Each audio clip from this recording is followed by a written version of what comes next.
Gordon Fell. I'm currently the Public Safety Director for the City of Mulvane, Kansas. Formerly the Police Chief and Director of City Operations for the City of Belle Plaine, Kansas. I'm Robin Macy, and I am currently the steward, the caregiver of Bartlett Arboretum, a historic property located in Belle Plaine, Kansas. I'm Brian Seba. For the last 16 years I've coached baseball, softball, as well as football and track right here at this fine facility. I'm Mike McKay. I'm a civil engineer, currently work at McConnell Air Force Base.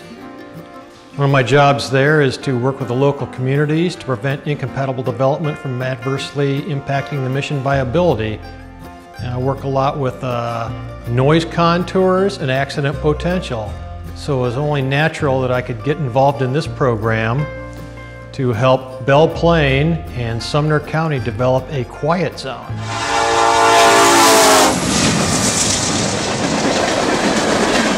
I have been here for 21 years.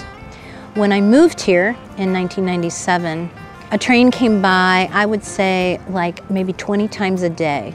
7 years ago, BNSF came through and laid down a second track. Train traffic comes through the area about every 7 minutes, sometime at a greater frequency. The trains are exponential. They come by with such frequency that it interrupts the pastoral community, weddings, memorial services, concerts. Nobody wants to live near this noise. The quality of life in our hometown is diminished. The biggest challenge we face as coaches and athletes is the constant noise from the train rolling through.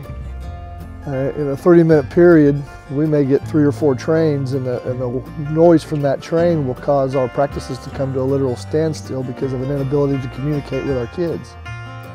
Now, people probably wonder why that train horn blows all day, every day, all through the night. It is in fact a federal requirement. When a train comes up to an intersection, it has to blow its horn 2 long, 1 short, and 1 long until it actually physically occupies the intersection. And that horn is blowing in excess of 98 decibels.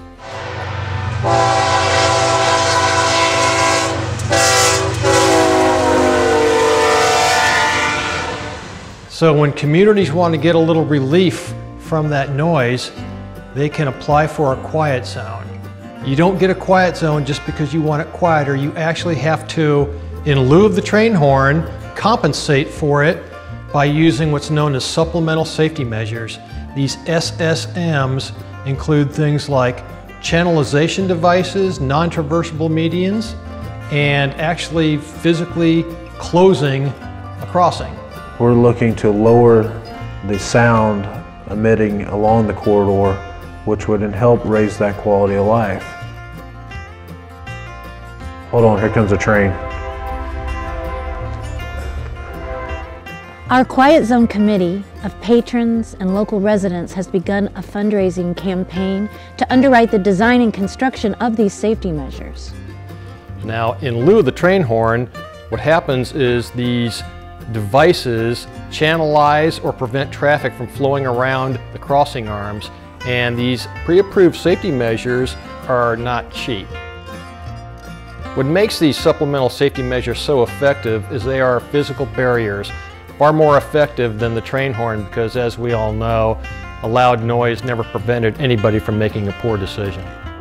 If you believe in the power of grassroots community